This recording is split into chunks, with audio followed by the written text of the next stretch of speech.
His message, and it was in the early morning hours that I turned to this last thoughts that I believe the Lord laid in my heart to convey to you today. So I will start reading in Matthew chapter 5, and I'm going to read down through there the words of life, and then the title of the message is A City on a Hill.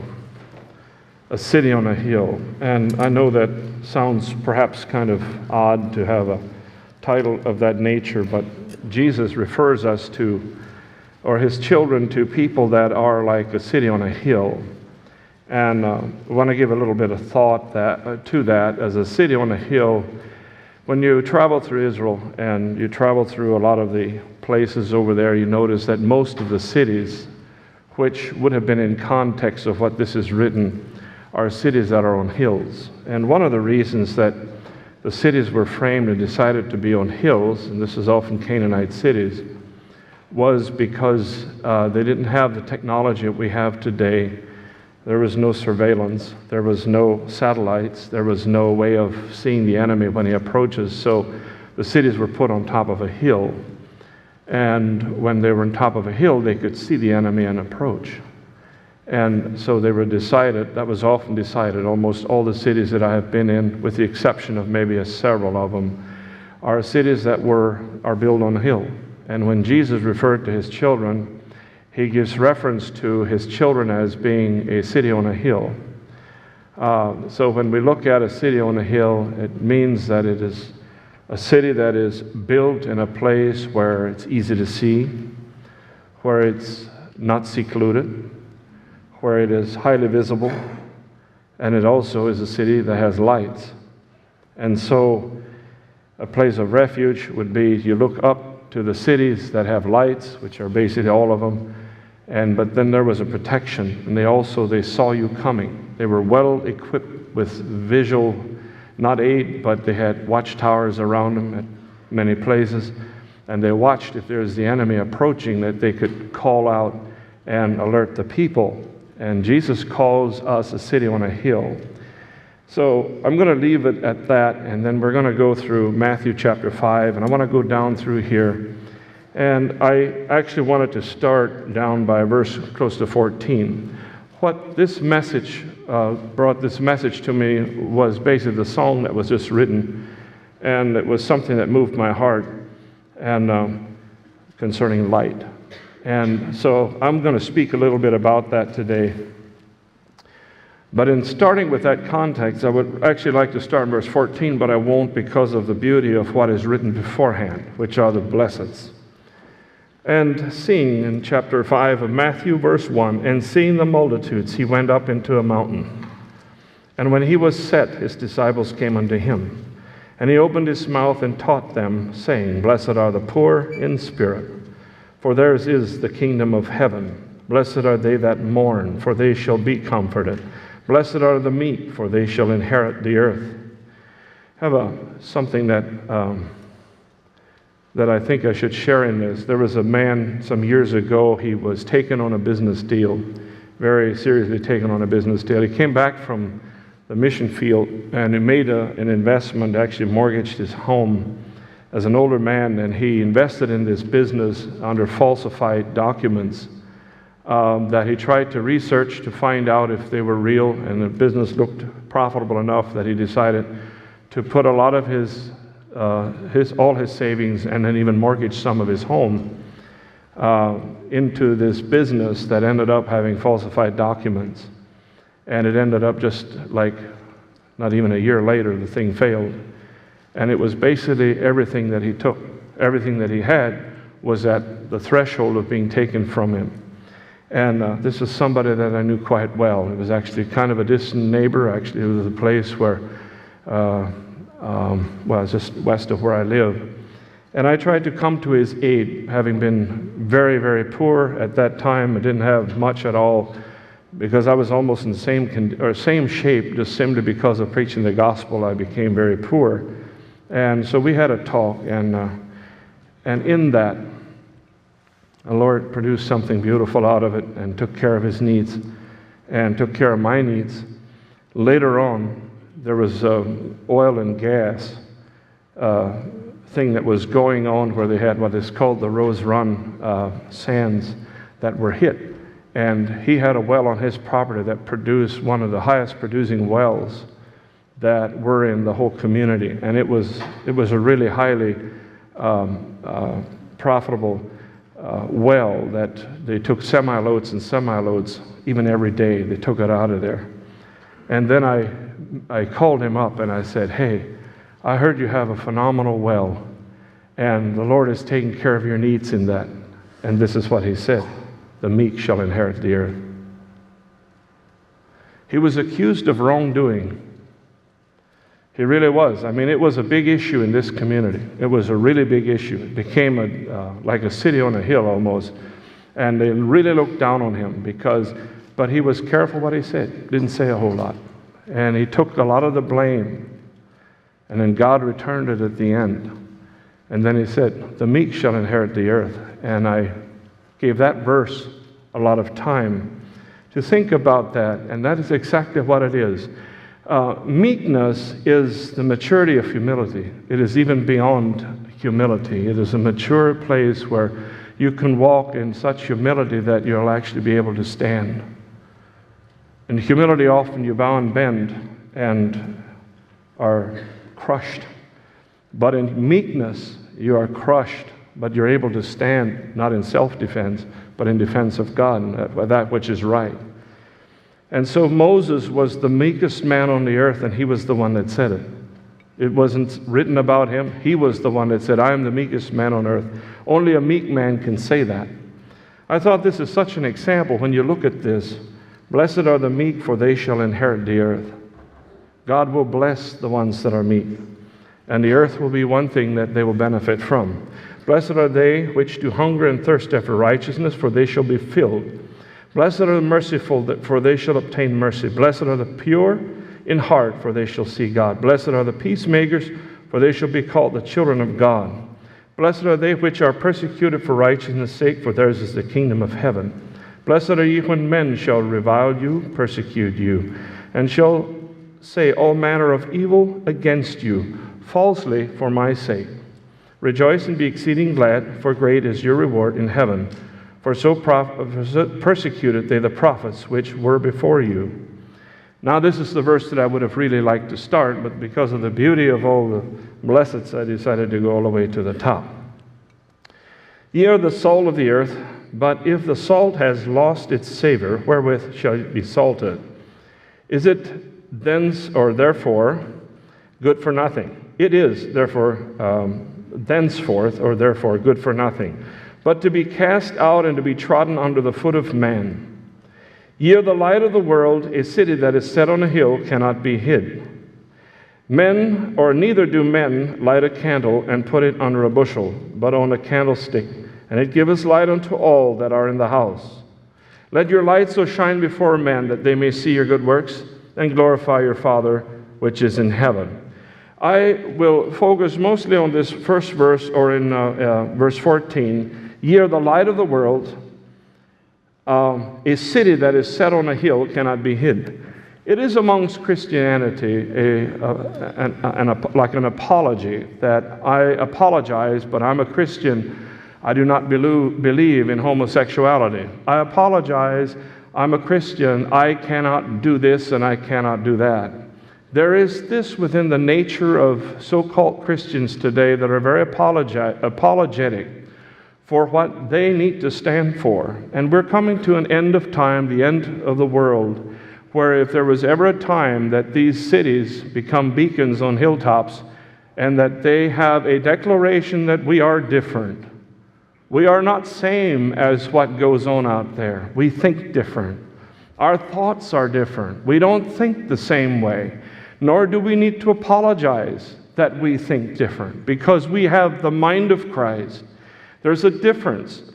You see, and what happens is then there's this conflict, because the world, and we've had it way too nice for so many years that we've suffered very little of that type of persecution in us, amongst us in this nation as Christianity, but it is coming. even our thoughts of having a mind of more, our state of mind concerning what we believe and what God teaches and what Jesus teaches is completely contrasting to what the world sees and what the world wants and what the world declares. It's completely different. And we should never feel that we need to apologize on this. If we apologize, we start giving in to things that will eventually take us down. So we should never feel it odd. We should never feel bad that we're different. How else can I say that? It is expected. Jesus said, "Ye are as a city on a hill." Now, I know that I've heard this interpreted many times that we are like a beacon where people run to. That's not typically what cities were. They were all walled. But what they were set apart. They were in a place that they could see out, and they could see everything that goes on around them. And when the enemy approaches, they were highly alert. We as children of light can quickly and easily see the enemy approaching. And this is what he is saying. Now, as I say this, I'm going to bring more things into this concerning light. And I'm basically preaching this whole message for a very small little statement that is completely life-changing. And I choose not to say it at this time, but it will come a little bit later. And my message will not be very long today. Matthew chapter 25, verse 1 is the other series of verses that I want to read. "Then shall the kingdom of heaven be likened unto 10 virgins, which took their lamps, and they went forth to meet the bridegroom." We're talking coming to the close of the age. There is no question we're coming to the close of the age. We're much closer to the return of Christ than we were when I was a little boy. And we are a day closer than we were yesterday. And we were 2 days closer than we were 2 days ago. And if Christ doesn't return by next weekend, we will have been a week closer to the return of Christ. We have to constantly be aware of this. And this is part of the reason, I believe, that God is calling us as a city on a hill. We are alert to these things. We see these things. And there was a time here when I was probably, I would say about 20 years ago, when a lot of the ministries that were in the world or in the nation, they were focusing on the end time by way of the ideas of how Christ will return. Will he return in the idea of the premillennialist or the amillennialist or the postmillennialist? All these different types of ideas about how Christ will return. And I believe a lot of it was people profited a lot by bringing this kind of thing. And I read something off last Sunday of a text that I had received from someone, and I was astounded somewhat of how many older people in this church came to me afterwards and said, "We need to hear more like that. We need to hear this stuff more." And I think it's the younger generation that wants to somehow ignore the fact that Christ is really close to coming back. We don't like to be bothered with the thoughts that the return of Christ is really close. We don't like those thoughts in a younger generation because it sounds maybe a bit condemning. And I've heard that. I've actually heard some of that in my life. But I was surprised how many of the older people spoke to me and even texted me about things that we need to hear more about the return of Christ. We need to hear more about the return of Christ. And I believe it's a burden on the older people because one of the things that we used to hear a lot about that when we were younger, and then it went through this phase where it became so controversial of how Jesus will return that it made me turn away from the idea of let's not even look into it because there's too much controversy. And I think most of them are going to miss anyways with how Christ will return. And now it seems to have kind of phased out and you don't hear a whole lot. And now I believe God can bring it back in its purity. "Then shall the kingdom of heaven be likened unto 10 virgins which took their lamps and went forth to meet the bridegroom." The context of this, I don't want to stall all the time when I'm speaking, but the context of this is the way it was typically. We know that Christy and We have a couple back. I just can't think their name. I think it's Brian. Am I wrong? I'm not sure. Two couples that are engaged, all right, to marry. And the way they normally did back in the Jewish custom was when there was an engagement, it was an espousal, all right? So they were espoused. Now, what happened then is the bride stayed at home in the house. I'm still trying to think your name. That's why it's causing me to kind of stumble, but I'm going to forget that. It's that couple back there and this couple over here. All right? And before I forget, I want to say hi to the girls over in Greece. Hi from Oasis. We love you, and our thoughts and prayers are with you. And as well as Steve has 2 children over there. And there's things going on in London right now. So stay safe. And all the others that are listening from other places in the world. We greet you in the name of Yeshua. What happens here is what they were doing is basically the man that was espoused to the woman stayed at home, and they never knew for sure when the man will be coming to get her as the bride. So she was in preparation in her home, and they never knew for sure. So she was making all the things that was needed and required for a young woman to be married to a man. And he was typically building a home, a place where he can take the bride and where they were married.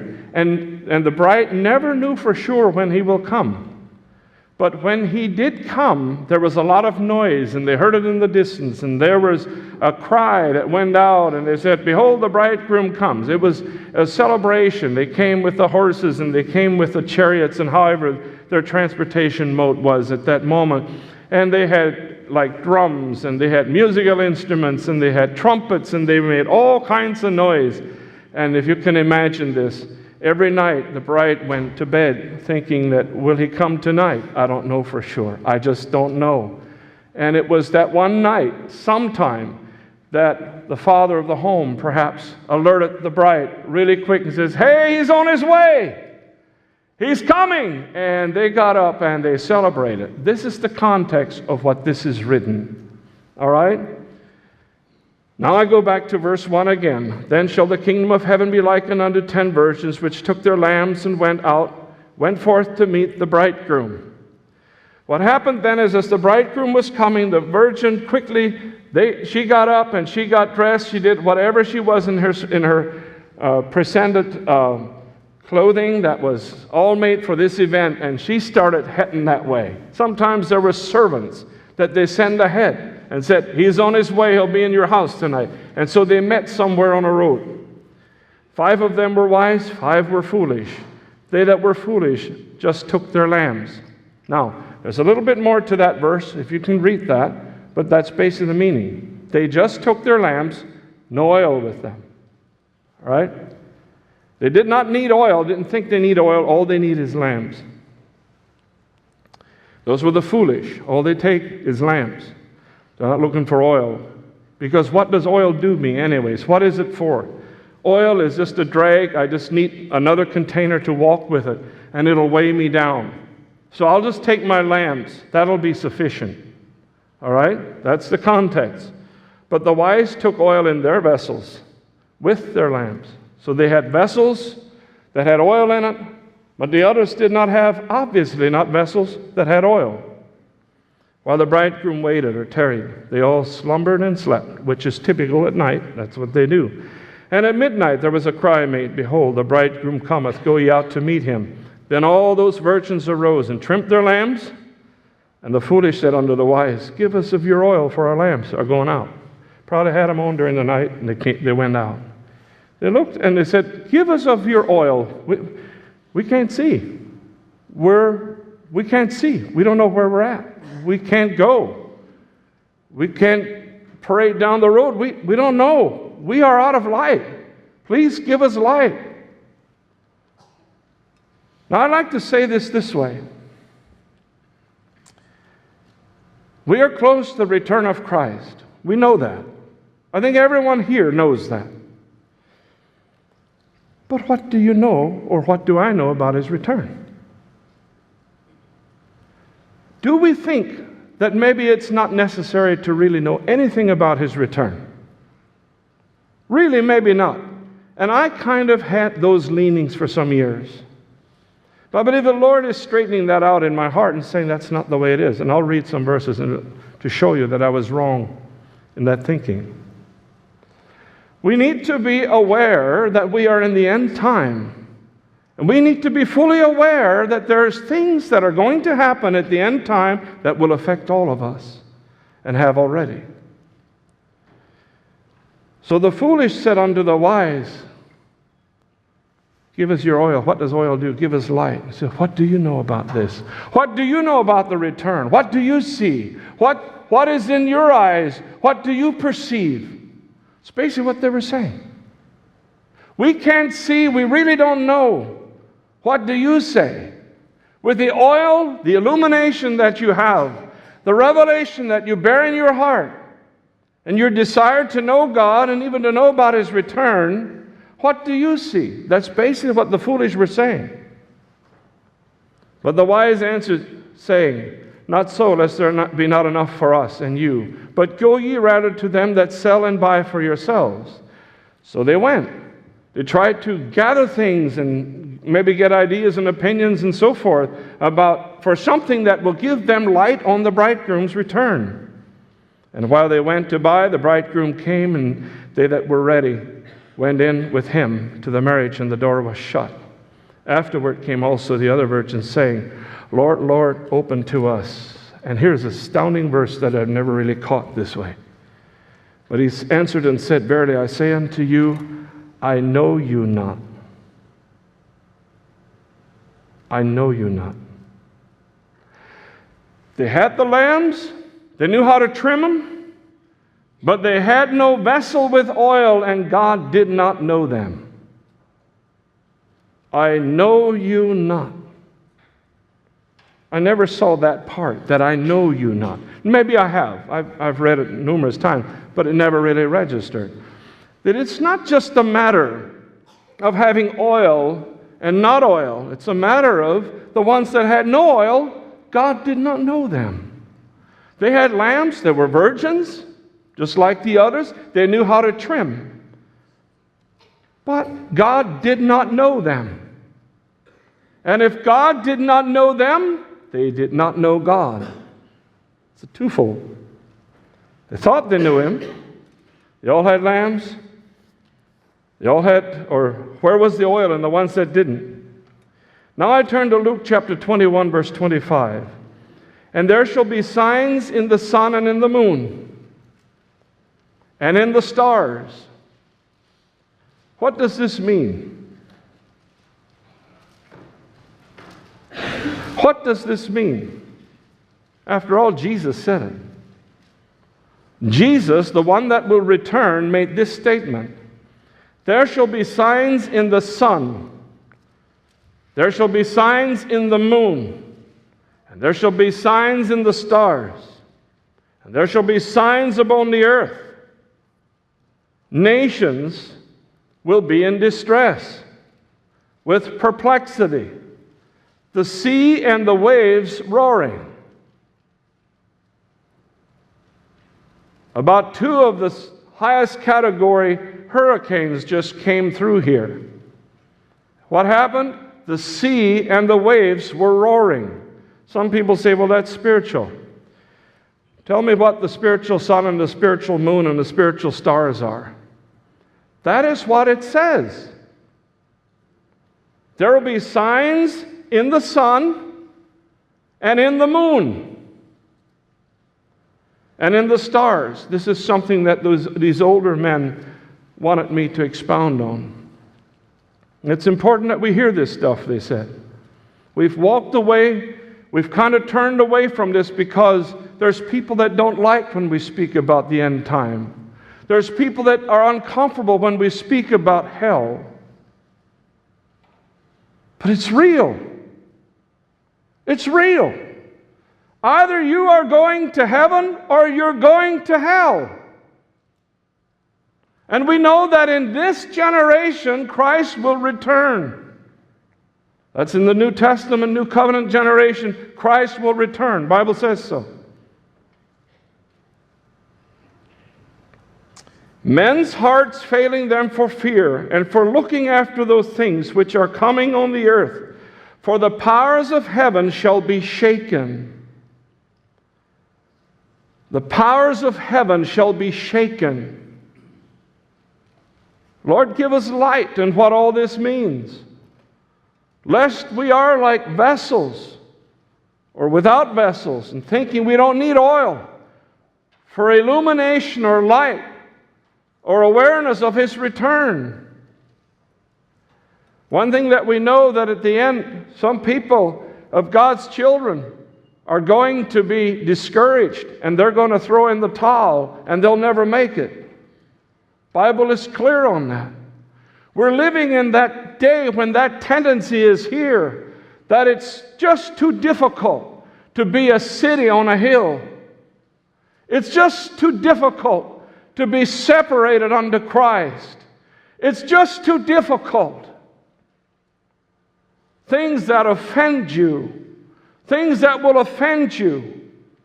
This is the time that the Bible speaks about. Many will be offended and will become cold. They'll wax cold. This is the time.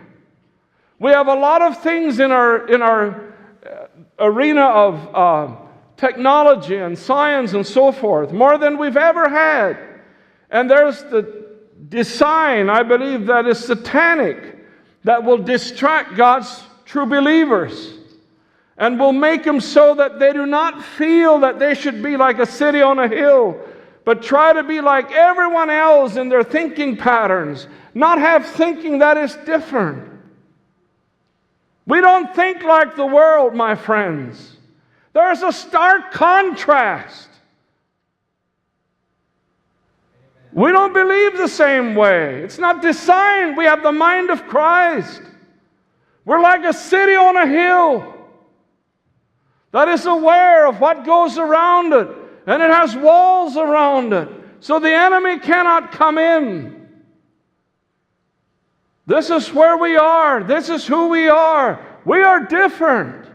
Now, some people try to do that by the garments they wear, but it doesn't change the heart. Our thinking, our soul, the way we are is different. We should never have to apologize for it. The homosexual, he can speak and say all the things and rights that he might have, and you never know if even the very words I'm speaking to you here at Oasis Tabernacle this morning, that someday might be taken or used against me for making this statement, that homosexuality is not the way God has intended it. He has intended for it to be a man and a woman designed in the womb. Someday that statement might be used against me to throw in jail, depending on what the laws become. But we are different. We think like the Bible. We think because we have the mind of Christ. We don't need to apologize for that. We are different. Our thinking is different.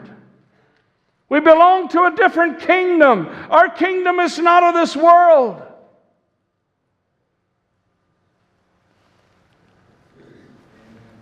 And as we come closer to the end of this world, more and more of these pressures are going to crave against your soul.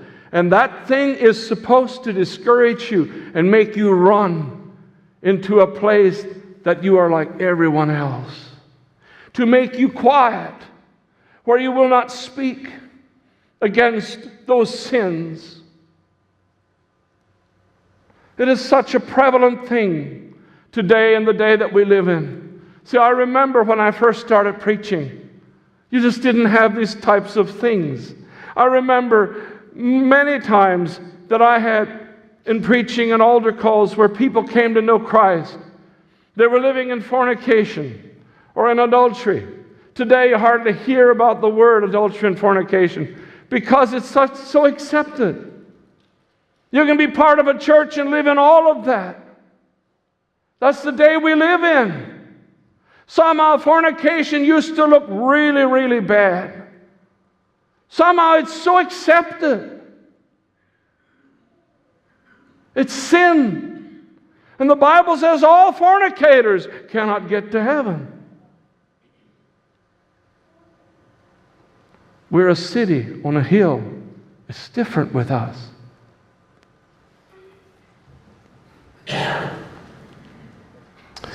Verse 27, where it says, men's hearts failing them for fear and for looking after those things.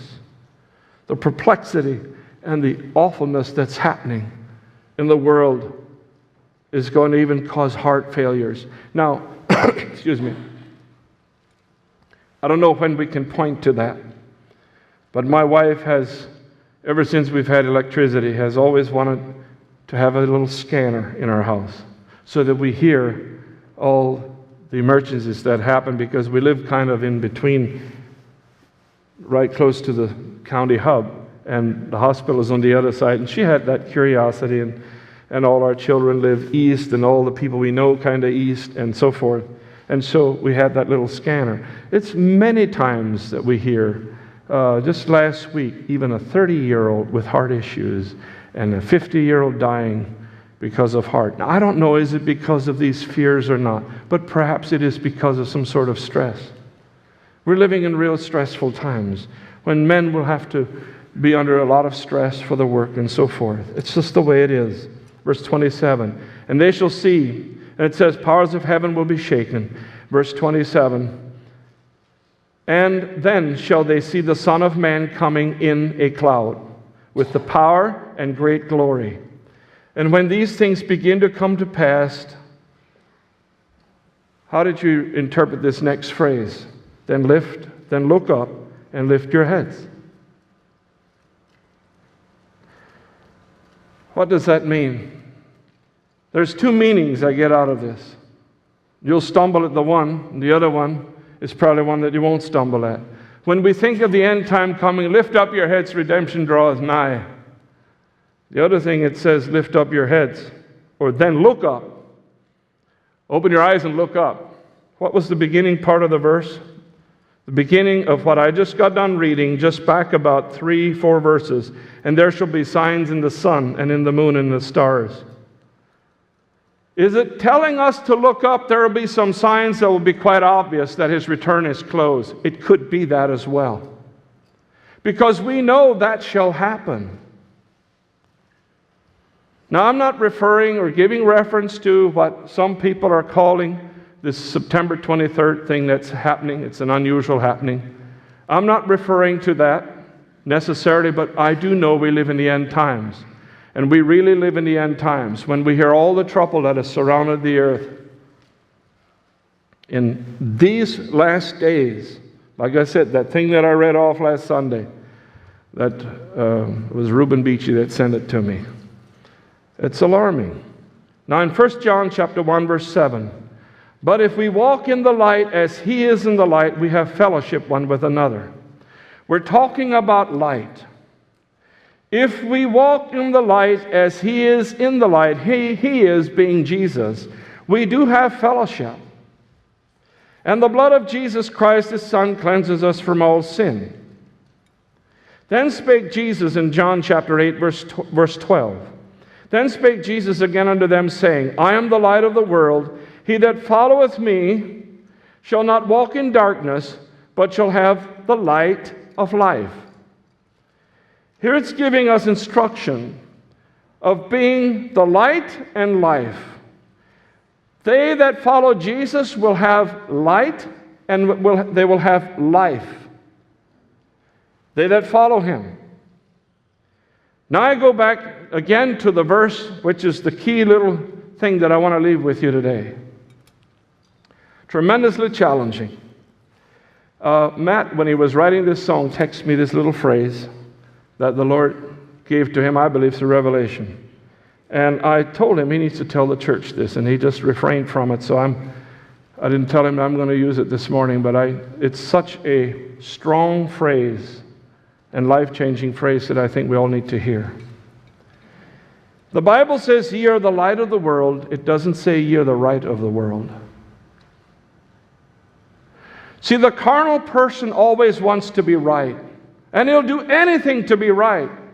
Jesus said, you're not the right of the world, you're the light of the world. Any situation and any circumstances that we get into, Remember the city on the hill. We are the light of the world. We are not the right of the world. Show me a verse that the Bible tells us that we have to be right. And my understanding in right is I've solved a lot of issues between people down through my years of ministry. And I have sat in between two people that I thought they were both right. But one of them said the other one was wrong, and the other one said the other one was wrong. But in my opinion, I thought they were both right. So who is right? After all, right is only an opinion. There is something really humiliating about the carnal person that longs and strives to be right all the time. I know I'm right. I ask you, but are you in the light? We are asked, ye are the light of the world, not the right of the world. You hear me? The carnal man wants to be right because it's so hard on his pride. He wants to be right. And remember, I'll say it again, right is only opinion of a person. Now, you might say, well, according to the Word of God, you have to be right in truth and so forth. Yes, I understand that on the Bible we need to be right and correct. But we're the light of the world, not the right of the world. I think Jesus has a lot of mercy on those that might not be right, but they have the light. I would much rather be filled with light than be filled with right. After all, right has a word in front of it often that says self, and it's called self-righteous. It's what I have come up with. It's what my concept, my idea is. I want to speak to you today on this. As you relate in the places you work, in the places you are you the light of the world or are you the right of the world? You see, right will always argue, light never does. You will not hear light arguing with light.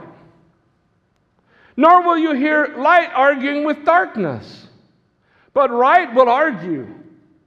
And it will take its point and drive it home. And sit back and put the thumb up and say, I know I am right. I know I. You hear that? Ye are the light of the world, not the right of the world. It's okay to be wrong, but do you have the light? It's okay. Husband-wife relationships. I know I'm right. I know I'm right. Which one bears the light? The light of Jesus. It's the response in right or wrong is where the light shines. I know that we can be very practical about this in some things. You know, we come to a stop sign and we don't want to stop because, well, right or light. No, we have to stop because there's a stop sign there. So there can be technicalities where this, I understand that. But to the carnal man, he sees so much wanting to be right, but he completely misses the point that Jesus said, you are the light. And amidst of right or wrong, or both rights, be the light. Ye are the light of the world. You are a city on a hill. You think different. You don't have to be right. I don't have to be right. I know it feels good when I'm right. And I really want to be right because it kind of makes me look bad when I'm not right. It's not the point. Are you the light of the world? You see what I'm saying? It struck my heart, and I saw this tremendously. It's a revelation. Ye are the light of the world. In the midst of something, are you the light? Or do you demand the right? Ye are the light of the world. You're not the right of the world. God, take that home and put it in our hearts. it would solve a lot of problems, would solve a lot of things, if our conviction would be to be the light of the world, not the right of the world. Luke chapter 12, verse 35. Let your loins be girded about, and your rights, no, your lights burning. You might have rights, but do you have light? And ye yourselves like unto men that wait for the Lord, when he shall return from the wedding, and when he cometh and knocketh, they may open unto him immediately. This is in Luke 12, verse 35, 36, now 37. Blessed are those servants whom the Lord, when he cometh, shall find watching. Hear that? Blessed are those servants whom the Lord, when he cometh, shall find watching. Watching what? Watching for his return, being aware of his return. Verily I say unto you, that he shall gird himself and make them sit down to meat, and will come forth and serve them. And if he shall come in the second watch, or come in the third watch, what does that mean? And find them so, blessed are those servants.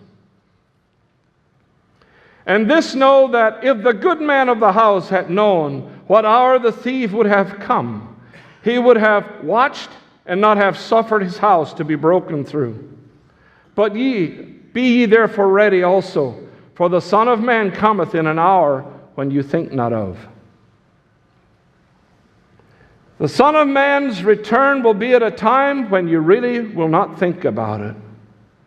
A lot of these people that come up with ideas that Jesus will return so-and-so date, according to this, that's always incorrect. But he will come in a time that is not natural thinking. It's not what our thinking would tell us. He will come.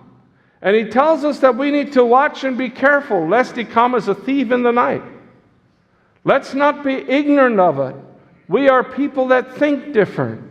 Our lives hold different quantity. Our lives have different goals. Our lives have different meanings. There's other things that are more important to us than to always be right. And that is that we are the light of the world. You might have a family feud. This is something that happens, family feuds. He is right, she is right. They are right, we are right. Back and forth. I hear it. I hear this stuff all the time. It's just the way it works in families. And I'm speaking more in people that have married children, and the children are not at home. And all at once, the part of the family doesn't want to go home because of a feud. There's people sitting here that are right in the middle of those types of things. And I want to challenge every one of us. We don't think same. We are the light, not the right. We don't have to be right. After all, let me tell you again, it's only a matter of opinion. It is. One person's opinion is that, well, this is the way it should be. This is what I see. Another one is a well-meaning person that loves the Lord, will say just opposite. So which one is right? It's not the point of right, it's the point of light. Ye are the light of the world. How do you respond? How do we respond? In the middle of this type of thing is where the light is. Do you get what I'm saying? Now I want to speak to you in marriages. If the worship team would come up, I'm almost done. I said it's not going to be a long message. I would have liked to just stand up and give that little quote and just leave it at that, but I felt we'll add some more things on here. Excuse me. If you have issues, and let me just say it, two of the biggest places for issues is the family and your workplace of work. That's normally the two biggest places. Sometimes it can be in a neighborhood. But families can make a tremendous amount of issues. Because, why? Because people don't all think same. Some are more sensitive than others.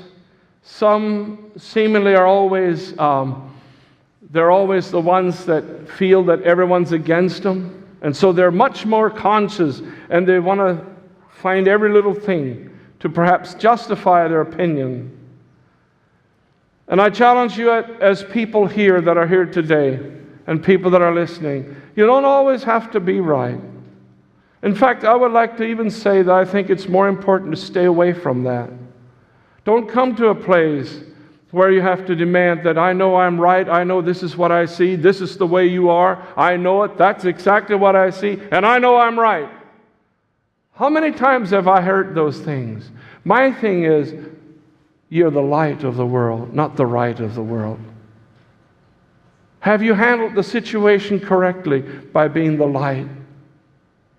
Or do you walk away feeling pretty proud that you have been right? I know I'm right, and nobody else sees it. Are you the light of the world? It would solve so many things. In the families, they don't like you. You've done some things that were not good. You've done some bad things. You've carried an attitude. That's never the light. It's never the light. The light will not carry an attitude. And sometimes the other thing that happens is we try to, in everything we can, to make ourselves as reasonable enough so that we can accept somebody else's sin. Because we know that family partner, whoever they are sinning and they're living in sin, and we know that's wrong, and I just want you to know that you are wrong and you are not right, and the way you are is all wrong and I am right. There's not a whole lot of light in that. Ye are the light of the world. What comes out of you in those situations? Do I demand that I'm right and this is the way I'm sticking to my guns? You're not a light. You're missing the whole point. We are a city on a hill, and that what is most visible about us is not how right we are, but how much light is in us. And I think as I'm speaking to you, most of you can go back and think of family issues and family things. That immediately, because that's often where it hits. Not necessarily husband, wife, but it can be that. But it's typically what I'm speaking about is issues between maybe children and children that are married, and now they're apart, and one they find all kinds of issues with each other because they don't live with each other anymore. Where before, when they lived with each other, they were never really big issues because they could solve them because they faced each other all the time. They could talk about it. But now there's distance and there's a partner, and they see in from a different perspective.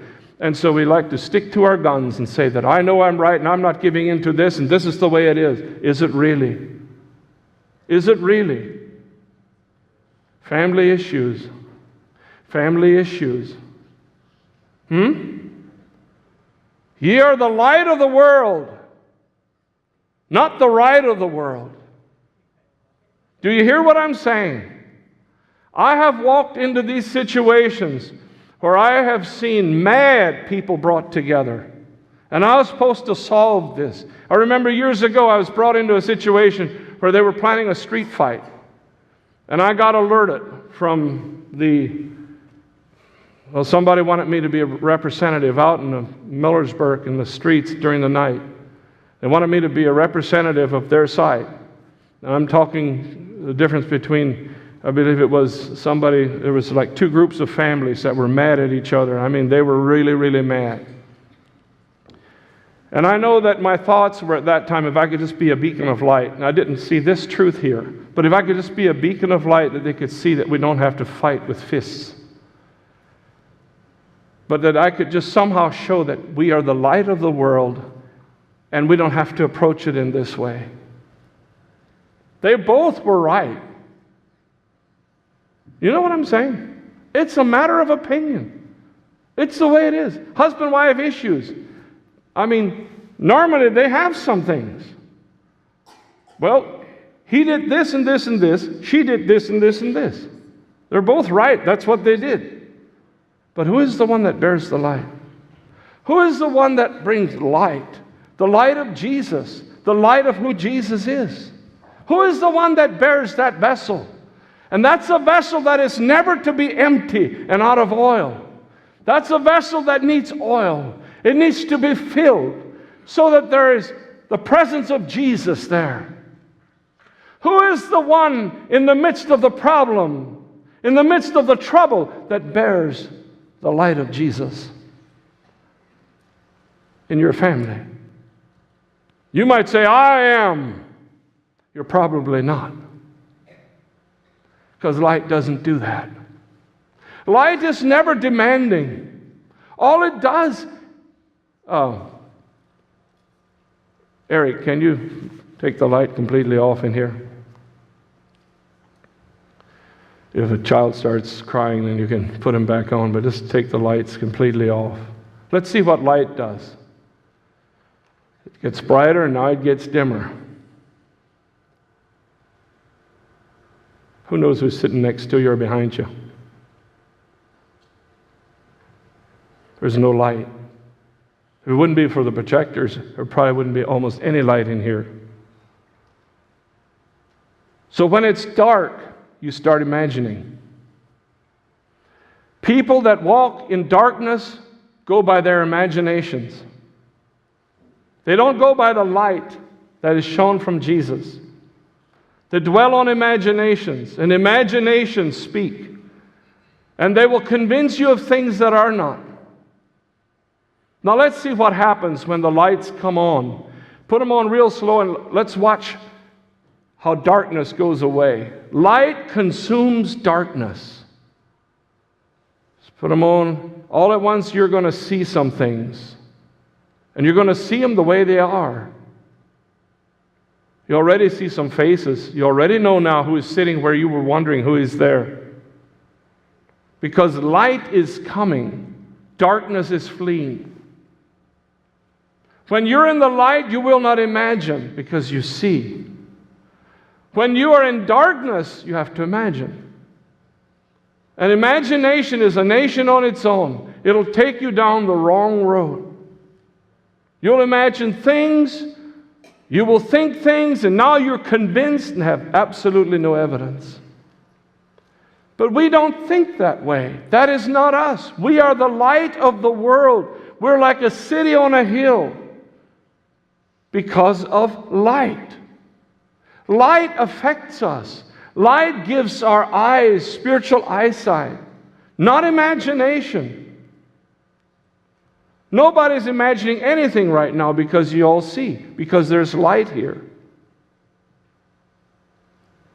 The importance of having that light in us is exceedingly important as we draw to the close of the age. Because the darkness that is sweeping over the land and the things that people are tolerating that are raw, sinful things, but they're somehow accepted because it's getting so dark that it hardly looks evil anymore. We are the light of the world, and we're like light that shines in darkness. That is our call. That's who we are. I would like that if we could sing that song about perilous times will come. Because if we think we've seen it, and I've seen it, I'm telling you people, things are not same as they used to be. They're not.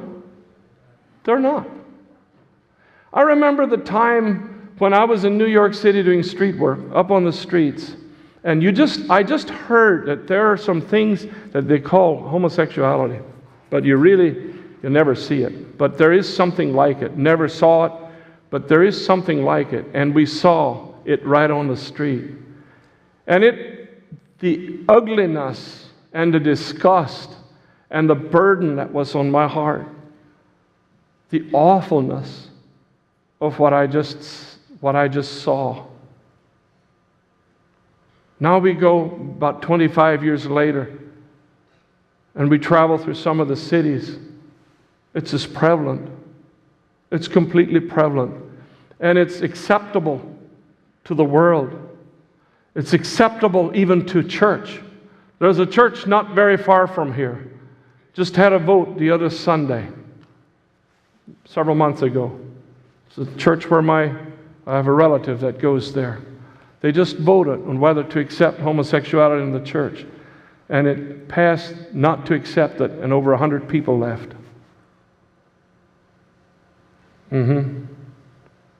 This is the day and age we're living in.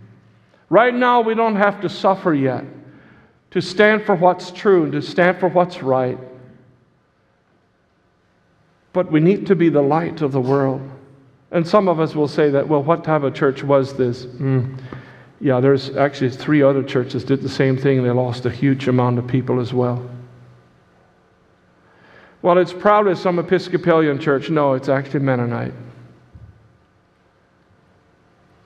Can you imagine from the moment that you just heard this type of thing 20-some years ago to the place where right now people are leaving because somehow they justify it through reasoning like Eve did?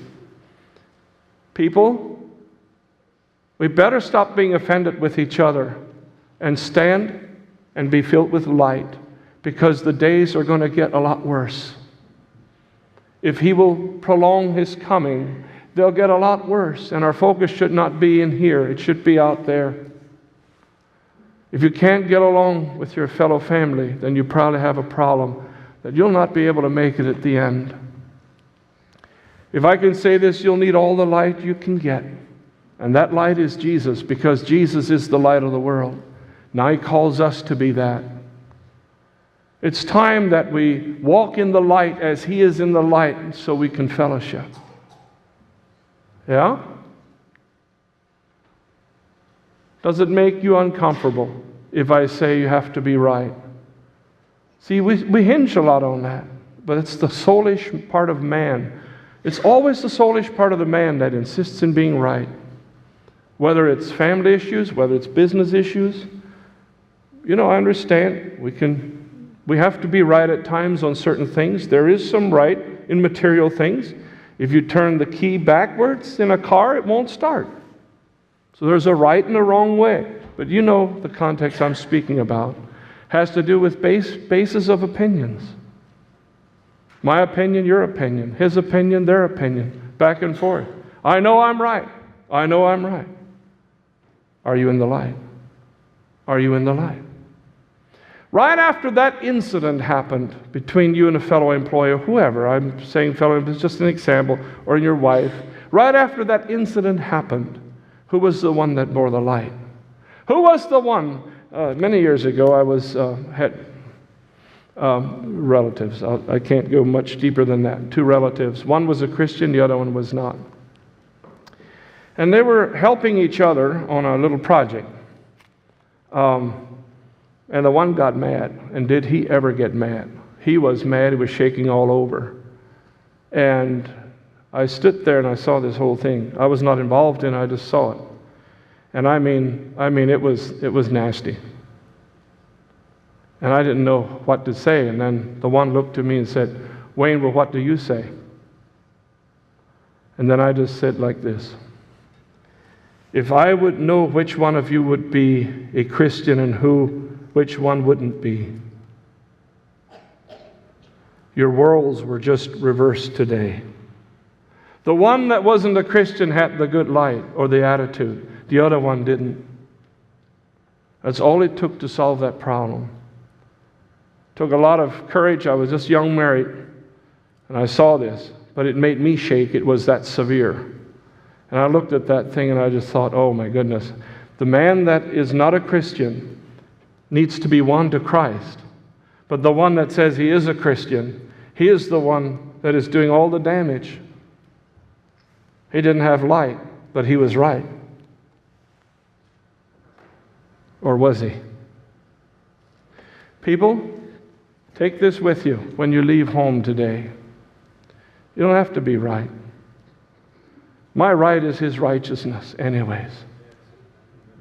That's all I have. That's the only right I have, is what He has done. And I walk in His righteousness. But are you the light? Are you the light? You might have won the argument, but are you right? Or are you light? You're much better off not winning the argument and having the light than winning the argument and being right. If it wouldn't be for the righteousness of Christ, I couldn't say that. Sometimes I get into situations and say, well, what is your opinion? I say, I have no opinion, because it's all based on what my opinion is. That can change to another man's opinion. Opinions are only opinions. That's all they are. And they vary from one to another. It all depends how they look at it. It sometimes depends on what kind of bias you hold in your heart. That's all it is. What is an opinion? It's really not very valid. The Word of God is truth. And what is my opinion? Basically nothing. It really doesn't mean much. But am I the light of the world? Now, I speak to you as a preacher, thinking, and hopefully you don't think that I've always hit this one right. No, I have not. I have already demanded that I know I'm right. I know I'm right.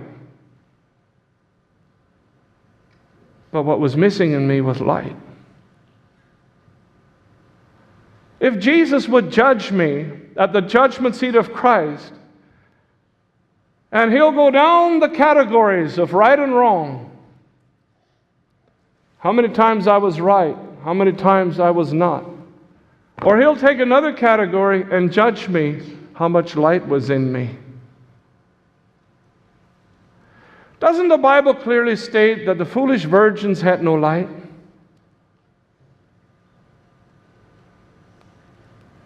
They were right, they had lamps. But they had no oil, they were wrong. Ye are the light of the world. It is more important to be filled and full of the Holy Ghost, so that the light and the life of Jesus burns in our heart, that others can see truth, that others can see and be drawn to Christ. That's the ultimate goal for us as a city on a hill. We're living in these last times when these things become really, really strong. And it says many will be offended. And that's all the reason, because of opinions. I could ask all of you today, if you think the light's too bright or too dim in here, you would all have an opinion.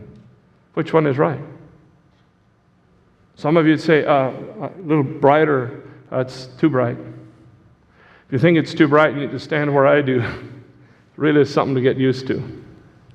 You can feel the heat. It's all so many opinions. And we should always be aware of that. As much as we'd like to strive to be right, that's not the issue that faces us. Are you the light?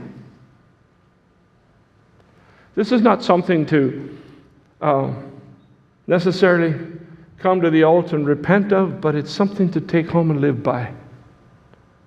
To be aware.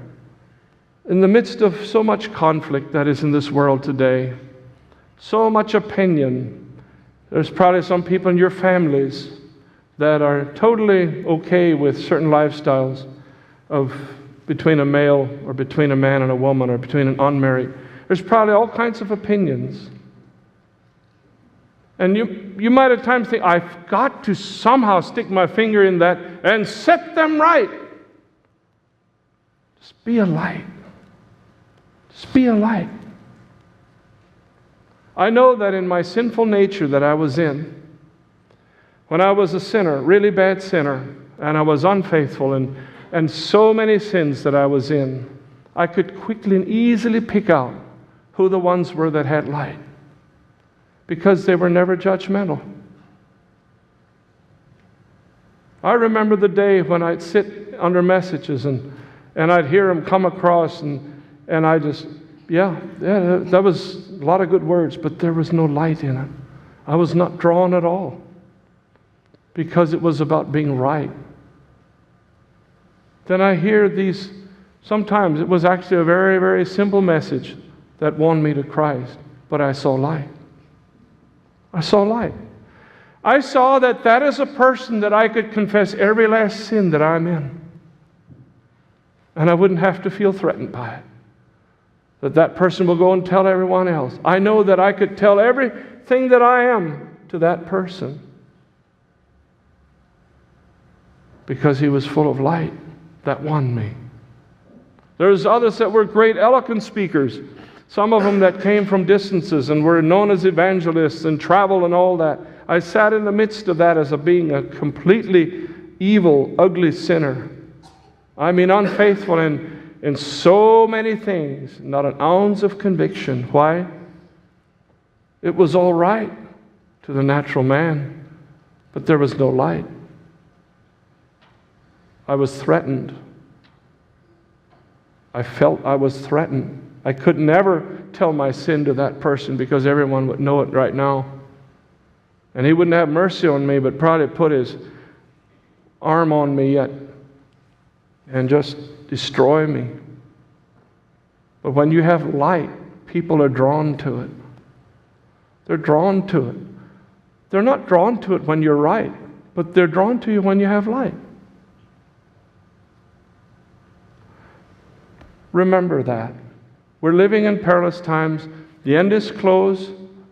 I don't know how long it'll go yet. I don't think it'll go very long.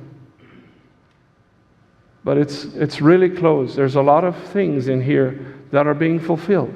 Just a lot of things. I know that when I was back in the years ago, I sat in some of these because I was kind of hungry. They were talking about the chip in the hand and all this. That never impressed me. It never got my attention. That's not what I'm looking. My thing is the condition of the individual's heart. Is to me what tells me a lot of how close Jesus is. How that many of them are going to get discouraged and just walk away and give up on Christ. Start allowing other things in their lives, and that peace and that love and that joy they once had have become strangers to them. Then there's others that go through a lot of things. I was so moved here last Sunday. I spoke a little bit in an apologetic way to those. See, the Lord showed me about 4 years ago. It was right, I believe, before we moved down here to Oasis. He showed me that I will change the face of the church. And I didn't know for sure but it came through a prophecy. I will change the face of the church. Didn't know exactly what that means. But with time I'm seeing. Last Sunday when I said what I did, I wish I'd have my phone with me. I'd read an email off that I got from one of you sitting here. It moved my heart tremendously deep. This was an email of a young man that comes here. And he sits here. And his wife has been unfaithful on numerous occasions and has had children because of that. And he raises those children. Most of you never heard about it. And he commented to me and thanked me for making all of you that don't have partners here today welcome, and that you felt that, and you know you are. And then he made a statement. I really wish I could read this off. That God's will for my life is not one that coincides with comfort in me, but that somehow God has chosen, it was worded so correctly, somehow God has chosen to show that out of his life, of this, what happened, that I'm taking care of someone else's little children because of an unfaithful partner. God has chosen to exemplify his love through that. Doesn't matter how people understand that. That's the type of people we have coming here. That's the face of the church. The face of this church is also the face of partners that have left you, and you find it a haven to come here because you find strength and light. Just the idea of, I think so often we think so wrong. I think of Jeriah standing up here and singing, his wife being in Nashville, living with someone else because she wants to be great. And yet, on a typical sense, somebody like that would never want to stand up. Who am I to sing? It's been a real cross to him, but you rarely hear about it. It's the face of the church. It's so easy when our partner is sitting right next to each other, and we love each other, and we see each other, and we take each other for granted. But some of these that God has brought in our midst, this is what God wants to bless us with, this type of people. And to me, I'm humbled that God would send people like that to us. You're the light of the world. You're a city on a hill. The light that shines from those situations and people like that is tremendous. You don't hear anything. But the character, the love, what comes out of them wouldn't be tolerant to most people. You're the light of the world. It makes all of our problems very simple. It doesn't look very big. I pray that God would fill this place with people like that. Lord, let it be your face, not the old face, where we have to be right, but we have the light. Ye are the light of the world, not the right of the world. Let's never forget that. That's from the Lord. Amen.